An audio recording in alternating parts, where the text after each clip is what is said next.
C'est une étude que j'avais faite en 2004. Ouf, ça date quand même, hein? Presque 20 ans, on va dire, hein? 18 ans. Hein? Le titre, pasteur, de l'étude? C'est les limites bibliques d'Israël. Merci. Oui, c'est une étude que j'avais profondément cherchée et c'est vrai qu'à l'époque, quand j'avais donné ce message, aujourd'hui, quand je l'ai revu, je me suis dit, quand même, mince, quel bon message. Ça fait presque 20 ans et c'est vraiment de la valeur, c'est vraiment très prophétique. Bien sûr, j'ajoute toujours des profondeurs qui viennent à l'esprit. Hein? Alors, nous savons tous, frères et sœurs, que Dieu a fixé des limites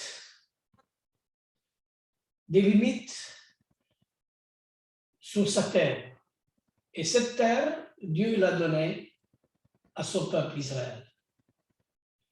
Alors, il faut dire que les mystères de Dieu sont cachés dans sa parole. Il y a des mystères qui ont été cachés jusqu'à maintenant, mais que Dieu nous révèle aujourd'hui. Et nous devons rechercher cette révélation, puisque les choses cachées sont à Dieu, mais les choses révélées sont à nous. Et c'est vrai qu'il y a beaucoup de choses qui sont cachées, on n'arrive pas à comprendre pourquoi Dieu a donné cette terre et quelles sont les limites.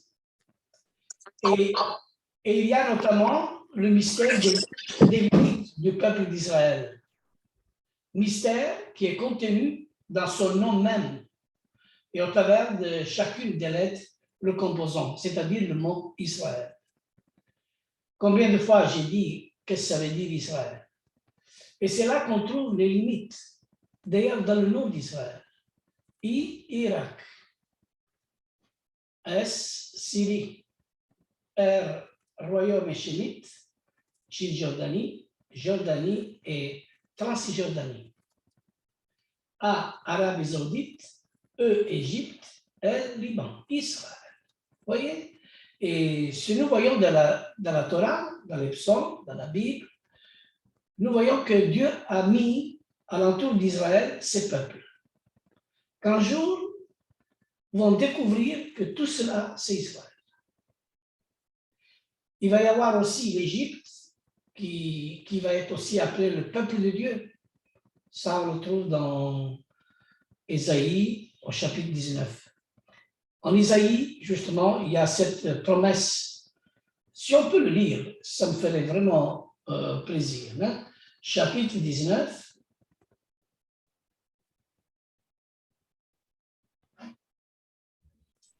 Ésaïe, chapitre 19. Il faut le chercher. Hein? Je ne sais pas si c'est dans le 24, parce qu'ici, je n'ai rien de... Hein? Le chapitre 26, il faut voir, hein, où il dit « L'Égypte est mon peuple, la Syrie, œuvre de moi, et Israël, mon héritage. » Ok, Israël, mon héritage. Voilà, c'est Ésaïe 19, verset 25. 25, voilà, je me suis trompé dans le verset, tu vois. Mais je savais qu'il était là. Ok, tu peux lire. Mais tu peux lire déjà dans le verset 24 aussi, et jusqu'au 26. D'accord. En ce jour, Israël sera troisièmement partenaire avec l'Égypte et Assur, c'est-à-dire la Syrie. Une bénédiction ici sur la terre, car Adonai Sabaoth l'a béni. Béni soit l'Égypte, mon peuple, Assur, l'œuvre de mes mains, Israël, mon héritage. Amen.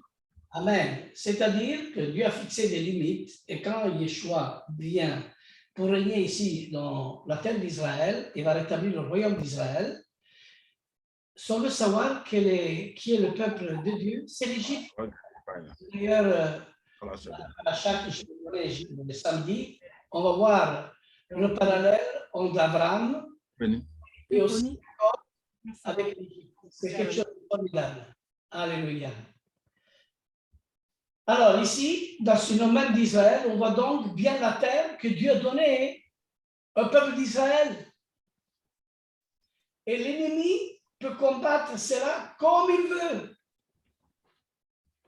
C'est l'Éternel qui gagnera et accomplira toutes ses promesses. On peut faire ce qu'on veut. Alors, quel est donc le territoire donné à Israël selon les promesses de Dieu? Quel est? Alors maintenant, on va lire plusieurs passages de la Torah, et surtout c'est la Torah qui nous le confirme. Maintenant, si la Torah nous le confirme, est la pure vérité.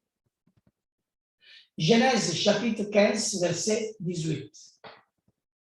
Alléluia. Genèse chapitre 15, verset 18, ça c'est vraiment une belle histoire. Hein? Tu te rappelles, Lionel, une belle histoire de la semaine passée. Genèse 15, 18, là l'histoire vraie commence. Genèse chapitre 15, verset 18. Verset 8. 18.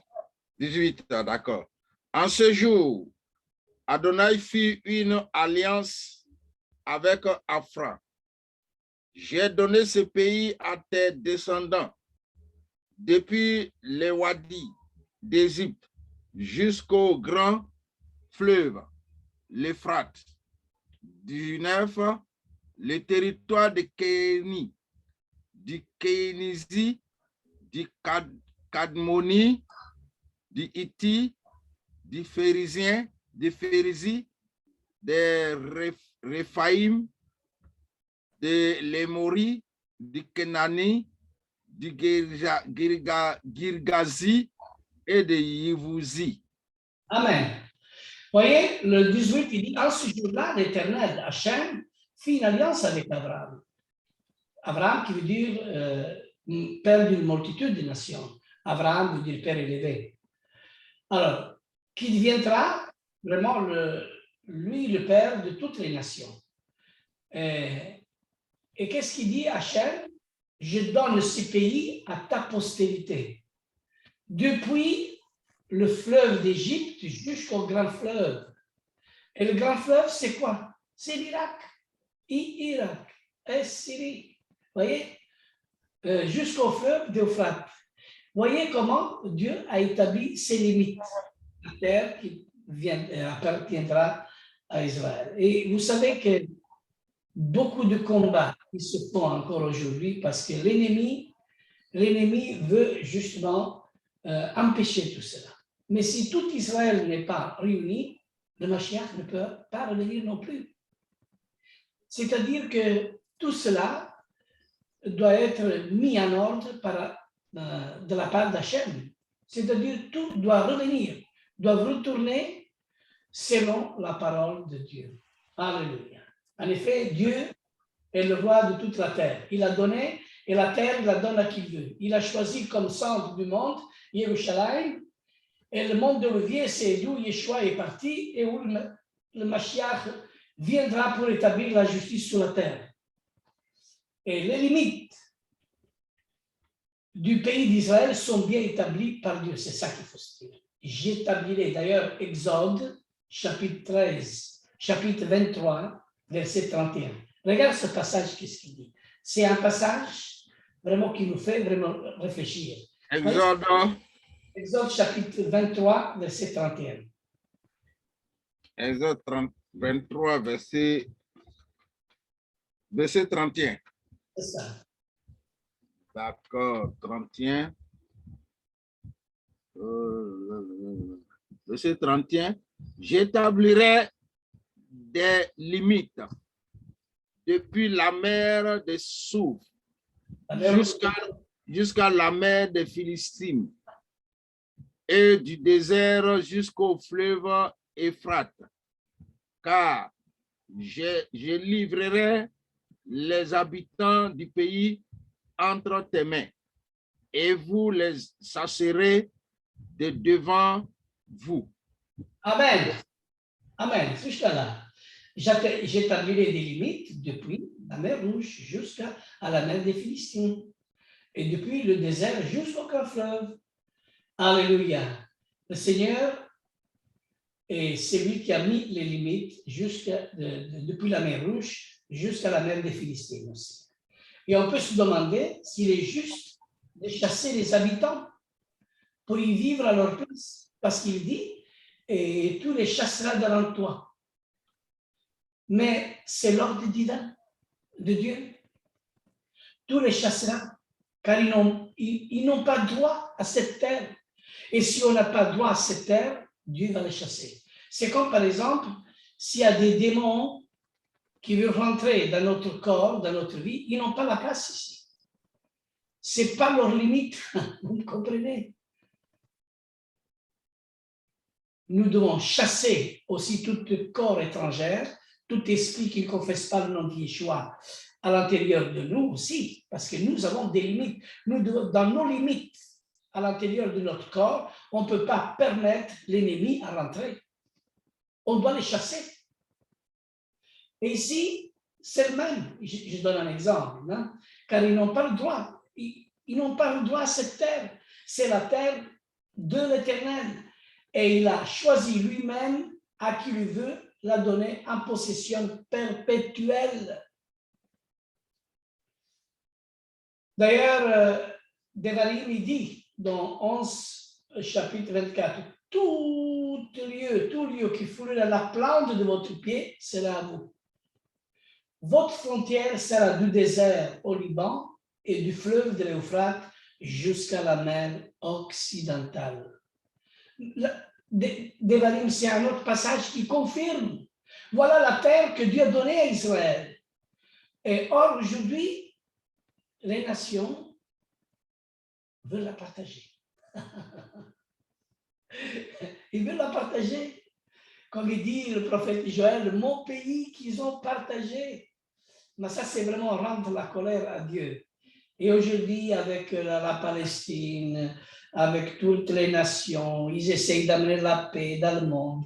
Comment on peut apporter la paix dans ce monde, hein? Si on veut diviser justement Israël et on veut donner une partie de terre d'Israël aux Arabes. Ça, c'est vraiment empêcher le retour de Mashiach. Et les politiciens, comme ils sont dirigés par la voie du diable, je veux bien dire le diable, je ne me gêne pas de le dire, ce sont des satanistes vraiment intellectuels. Ce sont des satanistes intellectuels, je le répète, qui essayent d'empêcher, parce qu'ils ne croient pas en Dieu, ils ne croient pas les promesses de Dieu. Et encore, ils disent, ce livre n'a aucune valeur, il ne dit même pas la vérité. Mais Dieu ne manquera jamais dans ses promesses. Tout ce qu'il a dit, ça va l'accomplir. Alléluia. Les nations veulent la partager, mais Dieu a déjà annoncé qu'elles seront jugées par lui dans la vallée de Josaphat pour avoir partagé son pays. Israël, alors, sera de plus en plus une pierre pesante pour toutes les nations, mais elles seront ensuite jugées par Dieu pour cela. C'est vrai. Et c'est vrai, encore aujourd'hui, Jérusalem commence à devenir une pierre pesante, lourde. Et ceux qui essayent de la prendre, ils vont être détruits par Dieu. Alors, mes amis, nous sommes pour Israël. Nous sommes pour la terre d'Israël. Et nous sommes aussi pour l'Alia.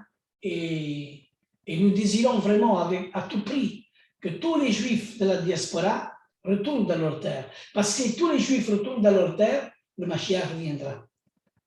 Alors ils crieront, Baruch haba b'shem Adonai, béni soit celui qui vient au nom du Seigneur. Le Mashiach reviendra quand tous les Juifs rentreront au pays. Et tant qu'on est, bien sûr que tous ne rentrent pas, c'est comme l'Égypte, quand ils sont sortis, étaient dans la terre promise, le 80%, il est resté en Égypte, mais le 20%, et ceux qui ont vraiment sorti d'Égypte pour accomplir le plan de Dieu. Et c'est là qu'a commencé la Pâque de l'Éternel.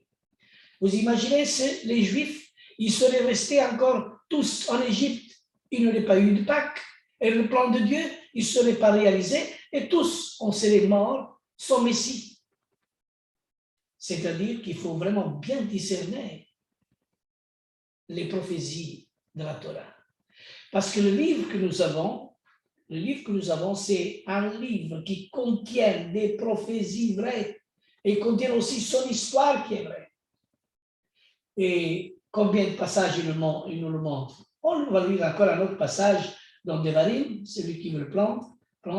Devarim, chapitre 1, chapitre 34 jusqu'au 4, du 1 jusqu'au 4.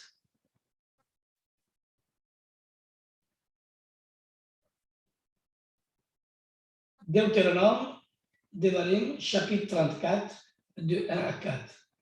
Si tu as le Lionel ou d'autres. Oui, 34 à partir du verset 1, hein, Lorenzo? 34. Oui. Moshe monta au mont Nebo, depuis les plaines de Moab, jusqu'au sommet de Pisga, en face de Jéricho. Là, Adonai lui montra tout le pays, Gilead jusqu'à Dan, tout Naphtali, le pays d'Éphraïm et de Ménaché, le pays de Yehuda, jusqu'à la mer de l'autre côté, le Negev et la plaine, y compris la vallée où se trouve Jéricho, la ville des palmiers dattiers, jusqu'à Zoar. Adonai lui dit, « Voici le pays que j'ai promis à Abraham, à Isaac et à Jacob, en disant, je le donnerai à vos descendants. » Amen. Amen. Je le donnerai à ta postérité, à tes descendants. C'est la parole de Dieu, c'est la parole d'Hachem. C'est Dieu qui a fixé les limites. Je le donnerai. C'est pour cela que quand Dieu donnera la terre à tout Israël et le royaume pourra vraiment être rétabli et le Mashiach peut vraiment revenir. Le Messie ne peut pas revenir tant qu'Israël n'est pas au complet. Alors, je veux bien croire beaucoup de chrétiens, croyants, évangéliques, qui parlent de la venue de Jésus, qui va venir peut-être cette nuit, peut-être dans une semaine, mais sans comprendre rien de la prophétie. Alors, mes amis, le temple n'est pas bâti, les Juifs ils sont encore dans la diaspora, l'anti-Mashiach ne s'est pas encore manifesté, les deux témoins ne sont encore pas là, mais de quoi on parle, s'il vous plaît? Ouvrez les yeux. Alors venez à Mishpacha et venez écouter des enseignements. Et si vous manquez de sagesse et de connaissance, apprenez, car ici il y a de l'abondance, et aussi de l'abondance pour avoir de la bonne nourriture pour comprendre le plan prophétique de Hachem, en partie, je dis, hein, parce que j'ai besoin aussi de comprendre. Mais surtout, ces études-là, surtout ces études prophétiques qui concernent la venue du Messie et les limites bibliques de la terre d'Israël, ce sont des enseignements clés. Josué, d'ailleurs, Josué est celui qui est entré avec la nouvelle génération dans la terre promise. Parce que les autres, ils sont tous morts dans le désert. Ils ne pouvaient pas rentrer parce qu'ils avaient péché avec le veau d'or. C'est-à-dire que s'il y a du veau d'or à l'intérieur de nous, on ne peut pas rentrer. On va mourir dans le désert. C'est-à-dire, on arrive à la traversée du désert, c'est pour nous amener à la montagne et à la montagne recevoir la Torah. Vous voyez? Seulement une nouvelle génération et de l'ancienne génération, on peut dire Josué et Caleb, ce sont vraiment les deux, les seuls qui ont su rentrer. Alors, Yehoshua, Josué, il est le type de la grâce après Moshe. Et Moshe est aussi le type de la loi. Et il met en valeur tout le travail de Moshe et prépare une suite bien précise, conduite par l'Esprit de Dieu, par l'Esprit d'Adonai. D'ailleurs, dans Josué chapitre 1, du verset 1 à 4, si quelqu'un veut lire, parce qu'aujourd'hui, on va étudier la Torah. Parce que je peux courir, pour moi-même, je peux aller vite et me comprendre, mais ici, j'aime bien que tout le monde me comprenne. Et c'est une étude, un enseignement bien prophétique et il faut plonger à l'intérieur parce que c'est très important de comprendre que la terre est à Israël et il ne peut pas la donner à l'ennemi. Encore au contraire, Dieu dit de chasser l'adversaire. Comme nous devons chasser l'ennemi qui est à l'intérieur de nous. Et il y a beaucoup d'ennemis qui se sont installés à l'intérieur de nous et que nous avons le pouvoir et l'autorité dans le monde qui est choix de les chasser pour que nous soyons Josué, chapitre 1.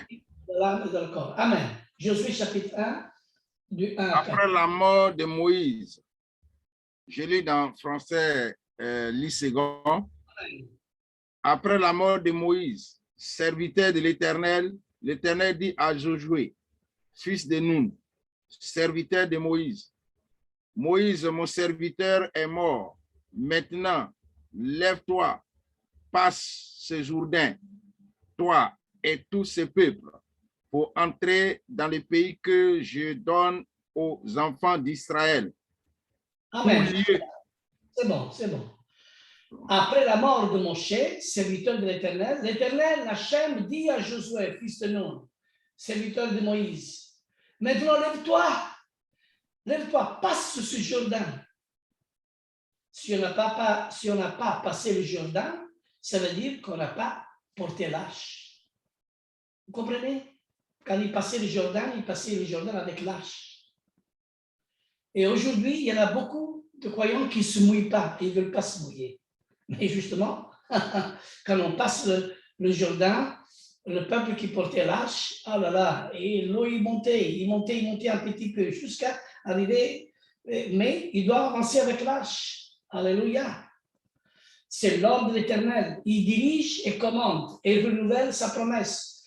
Et comme il dit la parole, tout lieu que foulera la plante de votre pied, je vous le donne, comme je l'ai dit à Moshe, vous aurez pour territoire depuis le désert de et le Liban jusqu'au grand fleuve, le fleuve de l'Euphrate, tous les pays des Étiennes et jusqu'à la grande mer vers le soleil couchant. Voyez? Combien de fois Dieu il se répète pour cette promesse? Dieu, Hachem, rappelle sans cesse toute l'étendue du pays donné et ses limites bien précises. Et cela montre à quel point ces promesses sont importantes pour lui et aussi pour nous. Mais où nous voulons être? Quelle est la marche que nous devons suivre? Attention, dans le désert, il y a les serpents.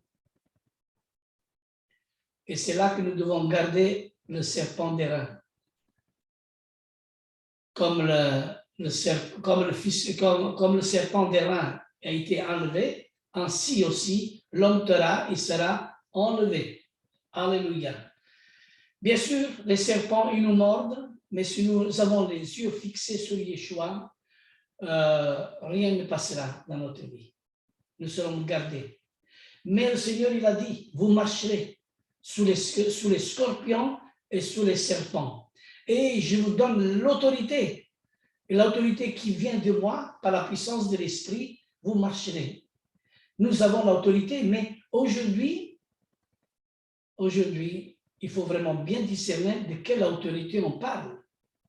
Parce qu'il y a les esprits d'autorité, des principautés, où imitent parfaitement, c'est le singe de Dieu, Satan, où imite parfaitement l'autorité et la principauté qui appartiennent à Dieu, mais il y a les démons d'autorité et de principauté et des esprits, de tous ces esprits méchants. D'ailleurs, dans Éphésiens chapitre 6, au verset 10, l'apôtre Paul il nous dit, soyez revêtus de la complète armure de Dieu pour résister. Et si on n'a pas la complète armure, hein, alors on n'avance pas. Et encore plus, l'épée de l'esprit, qui est la Torah, la parole. C'est-à-dire que on peut avoir toute l'armure, mais si tu n'as pas la Torah, la parole pour te défendre, l'ennemi reste en vie. Et il va te battre, tu vas être fatigué, et il va t'assommer à un moment ou à l'autre. Tu as besoin de l'épée de l'esprit. Tu as besoin de la parole pour anéantir l'ennemi. C'est écrit. C'est comme ça qu'il a gagné Yeshua. Et Yeshua est le seul vainqueur. Et il a dit, moi j'ai vaincu, vous serez aussi des vainqueurs, parce que vous êtes à moi. Si la Torah demeure à nous, si les commandements demeurent à nous, alors la prophétie va se réaliser, celle même de Zacharie, où il dit, 10 hommes de chaque ville saisiront le pan d'un vêtement juif et diront, nous voulons venir avec vous car nous savons que Dieu est avec vous. Zacharie chapitre 13, verset 8, je pense. chapitre 13, chapitre 8, verset 23, excusez-moi. C'est Zacharie, chapitre 8, verset 23. C'est le dernier passage de Zacharie. Alléluia. Alors, c'est quelque chose de grand, c'est quelque chose de merveilleux, vraiment, comment Dieu garde son peuple. Alléluia. Alléluia. Tu veux que je le lis, Lorenzo? Vas-y. Donc, Zacharie 8, 8, 23. 23. Ainsi parle Adonai Tsevaot.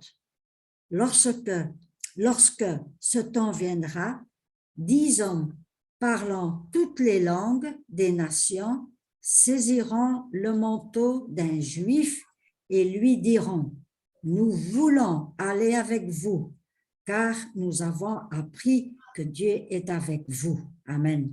Amen. C'est-à-dire, tous ces juifs, tous ces élus, ils ont appris toutes les langues.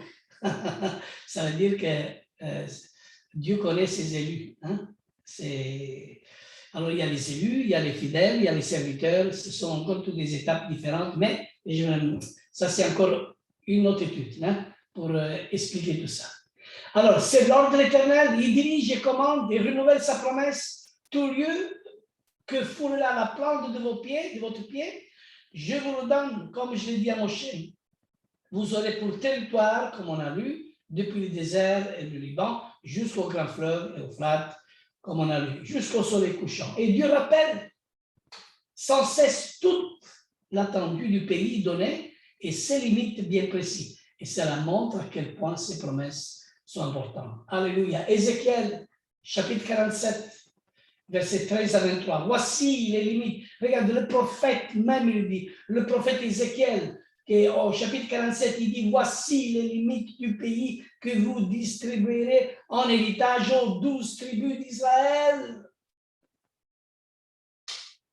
Alors là, il y aura justement tous les partages. Joseph fera du part et vous aurez la possession l'un comme l'autre, car j'ai juré la main levée de le donner à vos pères. Ces pays vous sera échu en partage. Voici les limites du pays. Et ensuite, Dieu énumère toutes les limites de façon extrêmement précise. Et il ajoute, Alléluia, Alléluia. Merci, merci Père éternel pour tout ça. Ézéchiel, combien avis? Ézéchiel 47, il y a quand même une belle lecture à faire, de 13 à 23. Ézéchiel 47, verset combien? Chapitre 47, verset 13 jusqu'à 23. Ok. Ainsi parle le Seigneur l'Éternel. Voici les limites du pays que vous distribuerez en héritage aux 12 tribus d'Israël. Joseph aura 2 parts. Vous en aurez la possession l'une comme l'autre, car j'ai juré la main levée de le donner à vos pères. Ce pays vous tombera donc en partage. Voici 15, verset 15. Voici les limites du pays du côté septentrional. Depuis la grande mer, le chemin des Étlon jusqu'à Sédac, Amat, Bérota, Sibraïm, entre les frontières de Damas et la frontière de Amat, Aser, Assikon, vers les frontières de Afran.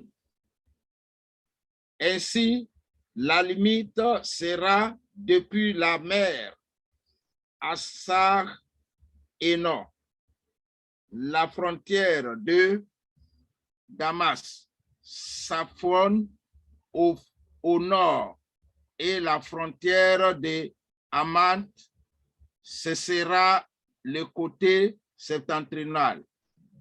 Le côté oriental sera le Jourdain, entre Afran, Damas et Galade, et le pays d'Israël. Vous mesurerez depuis la limite septentrionale jusqu'à la mer orientale. Ce sera le côté oriental. Le côté méridional au midi ira depuis Tamar jusqu'aux eaux de Mériba, à Kadès, jusqu'au torrent vers la grande mer. Ça sera le côté méridional. Le côté occidental sera la grande mer, depuis la limite jusqu'à vis-à-vis de Hamat. Ça sera le côté occidental. Vous partagerez ce pays entre vous, selon les tribus d'Israël. Vous le diviserez en héritage par le sort, pour vous et pour les étrangers qui séjourneront au milieu de vous, qui engendreront des enfants au milieu de vous. Vous les regarderez comme indigènes parmi les enfants d'Israël, et ils partageront au sort héritage avec vous parmi les tribus d'Israël. Verset 23, enfin, vous donnerez à l'étranger son héritage dans les tribus où il séjournera, dit le Seigneur l'Éternel. Amen. Amen. Amen. Voyez, ici, Amen. ce passage, il dit que vous le diviserez en héritage par le sort pour vous et pour les étrangers qui séjourneront au milieu de nous. Et c'est-à-dire comment il faut regarder les étrangers, comme des indigènes parmi les enfants d'Israël. Il faut les garder comme son propre peuple, parce qu'ils partageront aussi au sol l'héritage avec vous parmi les tribus d'Israël. C'est-à-dire que la bénédiction d'Israël est aussi pour les nations. Mais il faut être greffé sur Israël et pas sur le sapin de Noël, je ne crois pas. Hein. C'est sur l'olivier franc qui va être greffé. Parce que ce qu'il y a les boules et les pouboules, ce n'est pas une bonne greffe, ça. Il faut être sur le fondement des apôtres et pas sur le fondement de Constantin. Vous comprenez? Il faut être là où Dieu veut que nous devons être. Dieu donne à son peuple, mais aussi à nous, les nations. Nous sommes ensemble dans les promesses d'Hachem. Dieu, Hachem, a établi son règne, mais avant de faire les choses au ciel, il les fait aussi sur la terre. Et c'est pour cela qu'il y aura 1000 ans de règne de paix sur cette terre, c'est-à-dire un grand Shabbat de 1000 ans. Puis seulement ensuite, Dieu, Hachem, créera nouveaux cieux et nouvelle terre où habitera la justice après les 1000 ans. C'est-à-dire, après les 1000 ans, il y aura le livre de vie qui va être ouvert, mais pendant les 1000 ans, ceux qui vont régner, ce seront ceux et uniquement ceux qui sont inscrits dans le livre de l'agneau de vie. Ce n'est pas le même, le livre de vie. Vous comprenez? Car le salut appartient à celui qui est assis sur le trône, dernier jour, et à l'agneau, première résurrection, pour ceux qui font partie de l'agneau de vie. Je vais revenir répétitif dans ce sujet parce que pour les nouveaux qui sont ici, ça fait tilt un peu dans les oreilles. Et là, il faut reparler de tout ça. Parce qu'on a été trompé par les soi-disant vrais serviteurs. Mais vous voyez, on connaît en partie. Et en partie, on peut prophétiser. On est des êtres humains. Et comme humains, nous sommes un canal humain. Et le canal humain doit être examiné. Et chaque mot que l'être humain dit, c'est un canal humain. Et nous devons être examinés par Dieu. Bien sûr que Dieu se sert de nous, mais soyons-nous remplis de la Ruach, l'esprit de vérité qui nous conduit dans toute la vérité. Alléluia. Et on va faire la suite après, une autre fois, parce que c'est très important de le faire en 2 fois pour bien faire comprendre quelles sont les limites bibliques de la terre d'Israël et qui pourra, dans cette terre, régner avec le Mashiach et qui pourra justement vivre non seulement pour les 1000 ans, mais pour toute l'éternité avec le Messie. Parce qu'après les 1000 ans, nous sommes aussi présents dans le dernier jour. Et Hachem, il dira tout ce que vous avez fait à un de mes petits frères, de ceux de la première résurrection, de ceux qui sont inscrits dans le livre de l'agneau de vie. Yeshua, Hachem, il dira, vous l'êtes fait à moi. Comprenez? C'est pas difficile, mais il faut avoir maintenant une nouvelle orientation. C'est comme ça que j'étais inspiré. Et pendant différentes nuits, le Seigneur il m'a rappelé d'enseigner ces choses et de tourner ces choses dans le monde entier, afin que le monde puisse comprendre des vérités bibliques, surtout sur les limites de la terre d'Israël, que c'est une étude très importante parce que tout et la valeur, il est là. Parce que si on enlève la terre d'Israël, on enlève on ne peut pas parler du retour. Et si nous ne sommes pas conformes à la Torah, même la terre même, il va nous vomir. La terre, il te vomira. Parce que la terre, c'est une terre qui donne accès uniquement à tous ceux qui ont suivi les commandements de Dieu, d'Hachem. Alléluia. Amen jusqu'à là. Alléluia. Amen. Lorenzo, j'ai une petite question. Oui. Bon, j'ai tout bien compris, bien sûr, mais je voudrais savoir alors, qui sont ceux-là qui sont inscrits dans le livre de la vie? Hein, parce qu'il y a le livre de la vie et un livre de l'agneau. Hein. Tu voudrais bien savoir, moi je ne suis pas Daniel et je ne suis pas Joseph et je ne suis pas magicien et je ne veux pas l'être. Je suis un serviteur que j'annonce la parole comme il est là, mais le Seigneur il connaît les siens. Ne dit pas la Bible que mes brebis attendent ma voix et me suivent. C'est écrit dans Jean chapitre 10 à partir du verset 22. Mes brebis attendent ma voix et me suivent. Mes brebis attendent la Torah, la voix de la Torah et suivent la Torah. Alors suis la Torah, suis la Torah correctement. Alors à ce moment-là, tu vas comprendre la voix du bien-aimé du Mashiach. Oui, merci Lorenzo, j'ai compris, hein, j'ai compris. Le Mashiach, il dira, mes brebis, moi je les connais tous et je les appelle par leur nom. Alors, inutile de se changer le nom. Si tu t'appelles Lorenzo, il n'y a pas besoin de changer le nom et de s'appeler Ruben, Ephraim et tout ça. Hein. C'est-à-dire, si mon père il m'a donné le nom de Lorenzo, je reste Lorenzo. Si un jour Dieu va me changer mon nom, c'est lui qui le changera. Alors à ce moment-là, ça va être un nouveau nom que Hachem me donnera. Alors, c'est comme ça que je marche, c'est comme ça que je comprends les choses. Mais il y en a beaucoup qui ont changé leur nom. Eux, ils ont changé leur nom, mais Dieu n'a pas dit ça. Dieu va changer le nom quand lui déterminera quand est le moment. Vous comprenez? Alléluia, Joël est là. Qu'est-ce que je suis contente. Voilà, il va nous chanter aussi.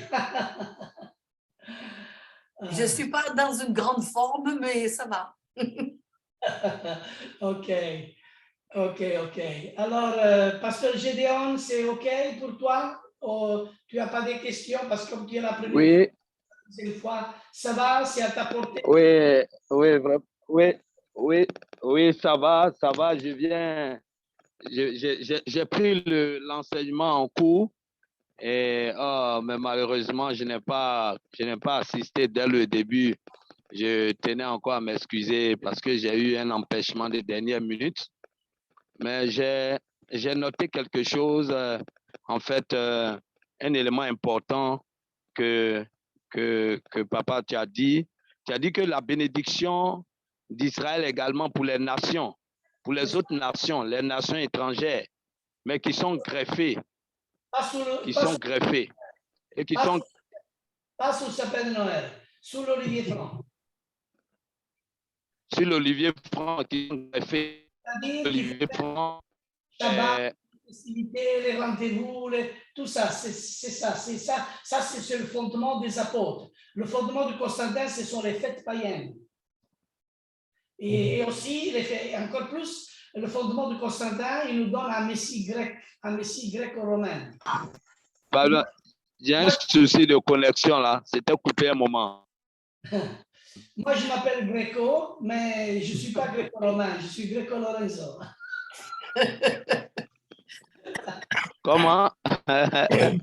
Mon nom est Greco. Il y a eu un problème. Mon nom, c'est Greco, c'est un nom juif, tu comprends? Maran. Alors, mais je ne suis pas gréco-romain, je suis Greco-Lorenzo. Lorenzo, tu sais que Paul était d'origine, c'était un juif romain. Paul. Oui, c'est vrai. Paul était juif romain. Citoyen romain.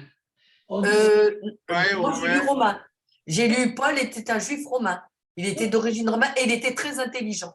oui, Paul, il est un citoyen juif, des juifs parce qu'il fait partie de la tribu de Benjamin, mais citoyen italien à Rome parce qu'il avait comme moi maintenant, je suis citoyen en Belgique, mais je suis italien. Ah, ben, je crois qu'il était d'origine romaine. Non, Parce que, oui, ben, il aurait pu, hein? non. Non, D'ailleurs, d'accord. il dit, a Dieu-t-il rejeté Dieu son peuple? Loin de là, car moi je suis juif de la tribu de Benjamin. D'accord. Alors, Paul il dit, je suis juif, je suis hébreu et je suis israélite. C'est-à-dire, dire l'apôtre Paul est romain, ça c'est vraiment aller dans un autre fondement. Ça c'est vraiment déraillé complètement. C'est ce que j'avais appris avant. Bah, donc, Ah oui, ça c'est. Ouais, mais avant, Alors, il y a quand même plusieurs personnes qui m'ont dit, mais frère, mais l'apôtre Paul, il n'était pas romain. et oui, ben, c'est comme ça qu'on m'a appris. C'est comme ça qu'on m'a appris. Donc, j'étais persuadée que c'était un juif romain.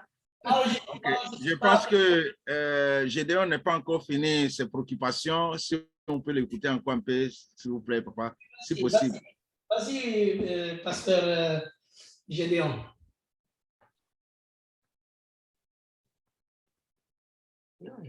J'ai un souci de connexion. Souvent, ça se coupe et puis ça revient. Comment? Je n'ai pas bien entendu. Oui, tu n'es pas fini tes préoccupations, ce que tu voulais dire là, tu n'es pas fini et on t'a coupé, oui. Ah oui. Donc, je disais que ici, Papa Lorenzo dit que la bénédiction d'Israël est aussi pour les autres nations qui sont greffées. Donc,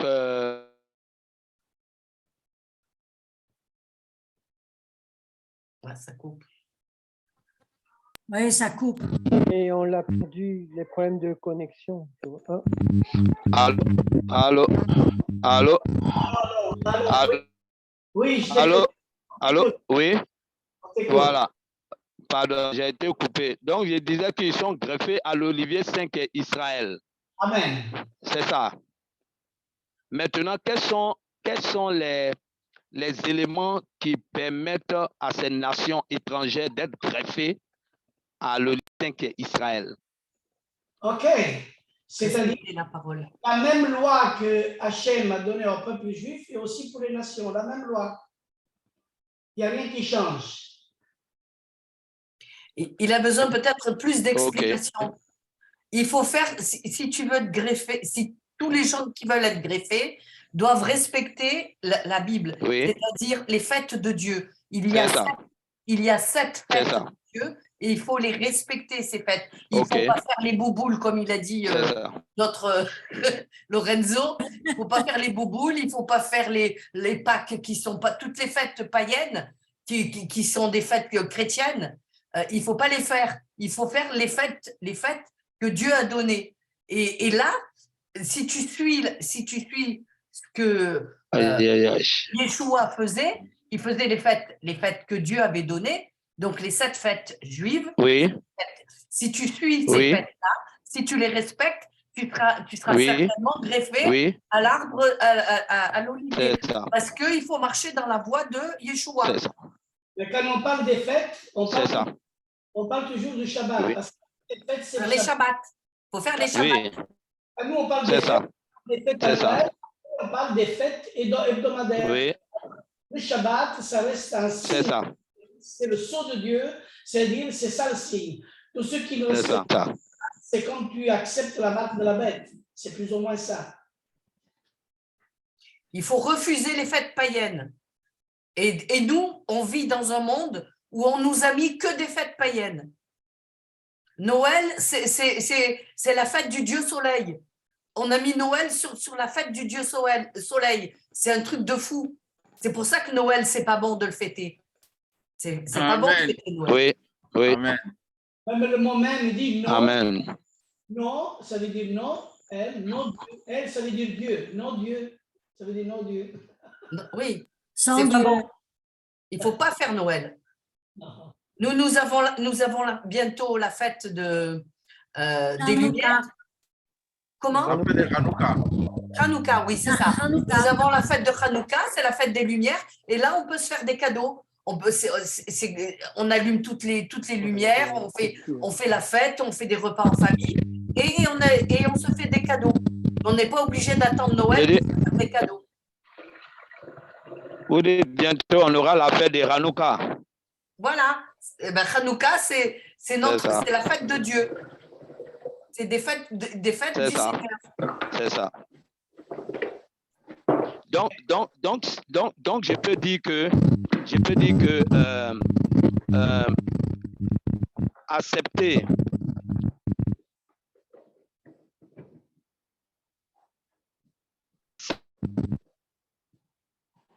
qu'on est greffé à parce que je peux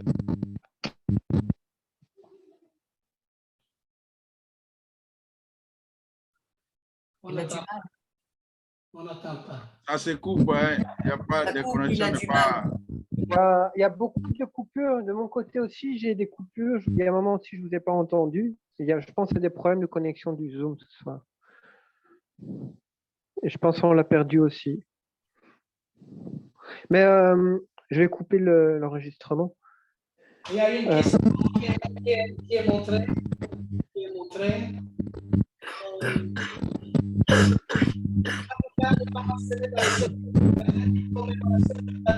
Ok, c'est bon. Mais Pasteur Jean-Baptiste, il faut peut-être donner aussi aux frères le pub, comme ça il peut peut-être regarder les enseignements. C'est bien d'avoir dit ça. C'est une commémoration du bataille. Alors, Quand ça vient, je lui donne ça, oui. Oui, ok. Alors, allô? Oui, on t'écoute. Allô? Oui, Je disais que accepter le Seigneur Yeshua, c'est-à-dire accepter que Yeshua est notre sauveur, notre Seigneur et sauveur, et également accepter l'œuvre de la croix et l'œuvre de la résurrection ne suffit pas pour dire que on est donc greffé à l'olivier saint d'Israël. Oui, c'est ça, oui. Il faut respecter tout. C'est ça. Voilà, il faut accepter tout respecter. Voilà, il faut respecter la Torah. Il faut respecter la Torah. Il faut célébrer les fêtes de l'Éternel et surtout la fête hebdomadaire. Oui, alors je vais répondre à notre sœur Nathalie qui a mis une question où il dit Hanouka n'est pas mentionné dans les 7 fêtes de l'Éternel, c'est OK, c'est correct, parce que ça, c'est une commémoration d'une bataille, c'est correct, parce que Hanouka, c'est la commémoration justement de la purification du temple. Hein? Et d'ailleurs, Hanouka, d'ailleurs, je vais parler de ça après dans une autre étude, pourquoi Hanouka, et vous voyez comment on a profané le temple au temps d'Antiochus Épiphane, et que bientôt, quand Antichrist il va venir, il va aussi profaner le temple. Voilà. Et après, je vous donne vraiment le parallèle parfait. Le 25 qui se lève, c'est le 25 décembre. C'est l'anniversaire de Lucifer, et les gens ne savent pas ce que ça veut dire tout ça. Alors, dans le livre des Maccabées, c'est le 25 qui se lève, c'est le 25 décembre. C'est vraiment le solstice d'hiver, justement. Hein? C'est là que les nuits, les jours commencent après, la lumière commence à grandir, hein, petit à petit. Alors, là, dans cette fête, l'ennemi essaie de faire une destruction spirituelle parce qu'on a profané le temple. Après, il y a l'autre fête, ce sont des fêtes juives, pas de l'Éternel, juives. Hanouka, c'est une fête juive, et Purim, c'est aussi une fête juive, aussi, parce que là, c'est la destruction du peuple juif physique, et Hanouka, c'est la destruction du peuple d'Israël spirituel. Vous voyez comme ils vont en parallèle, Hanouka et Purim. Ce sont deux fêtes parallèles qui marchent ensemble. Alors, à ne pas confondre, c'est vrai, comme dit, les fêtes de l'Éternel avec les fêtes juives. Mais pourquoi nous, on le fait? Parce que Yeshua, il a été dans cette fête. Et dans Jean, chapitre 10, à partir du verset 22, il parle de la dédicace où Yeshua, il se promenait sur le portique de Salomon. Et alors, les Juifs, ils lui ont posé la question, pourquoi tu rends en suspens notre âme? Si tu es le Messie, pourquoi tu ne le dis pas nous? Et lui-même, c'est là qu'il a dit, mes brebis attendent ma voix et me suivent. Je connais mes brebis. Alors, c'est pour ça que... Et qu'est-ce qui veut dire? Que les Juifs ne sont pas les brebis du Seigneur? Non. C'est-à-dire, il y a une mise à l'écart, il y a un aveuglement que Dieu permet à ses chefs religieux, hein? Mais celui qui veut suivre Yeshua, hein? C'est ni le christianisme et ni le judaïsme qu'il faut employer. Il faut employer la foi. Il faut employer la foi en lui, le suivre, l'aimer, comme j'ai parlé la semaine passée. La foi pour plaire et pour être agréable à Hachem. Et ça, la foi, impossible lui plaire. Et la foi, il te donne aussi accès à l'obéissance de tous les commandements de Dieu. Parce que la foi, il est accompagné avec les œuvres. D'ailleurs, même Paul, il dit, montre-moi toi la foi sans les œuvres. Ou montre-moi les œuvres sans la foi. Et impossible. Les deux, ils vont ensemble. Les deux vont ensemble. La foi et les œuvres vont ensemble. Il n'y a pas de foi sans les œuvres. Il n'y a pas d'œuvre sans la foi. On va ensemble. C'est comme le Père et le Fils vont ensemble. Le Père et le Fils, c'est l'image parfaite du Dieu invisible. Ok. Mais je vais reprendre cette étude. On va le redonner. On va continuer parce que je suis arrivé même pas à la moitié. Enfin, on va reprendre. Parce que ça, ce sont des études clés importantes pour être enseignées et c'est très important de comprendre les événements prophétiques, surtout de la fin des temps et à quoi nous devons nous engager, surtout dans ces temps qui viennent. D'ailleurs, il va y avoir un autre Antiochus Epiphanes qui va se mettre dans le temple. Hein? Mais il va y avoir aussi une autre armée comme les Maccabées. Et cette armée, c'est notre armée, c'est nous. L'armée, c'est Israël. Et Israël veut dire vainqueur, lutteur. Qui est Israël? Et comme il dit dans l'Apocalypse, c'est celui qui vaincra. C'est-à-dire celui qui est Israël, il sera le vainqueur. Je donnerai. Alors, dans les 7 Keilot que nous, on voit dans l'Asie mineure, dans l'Apocalypse, chapitre 2 jusqu'au chapitre 3, on voit tous les défauts des églises, des Keilot. Mais il y en a une qui est persévérante parce qu'il y a l'amour fraternel et c'est la Keila de Philadelphie. Qui veut dire amour fraternel. C'est là qu'il faut... mais ça, on va justement s'élargir une autre fois. OK? Avec les questions, c'est bien de parler les uns et les autres avec les questions. Joël, vas-y, chante-nous la bénédiction.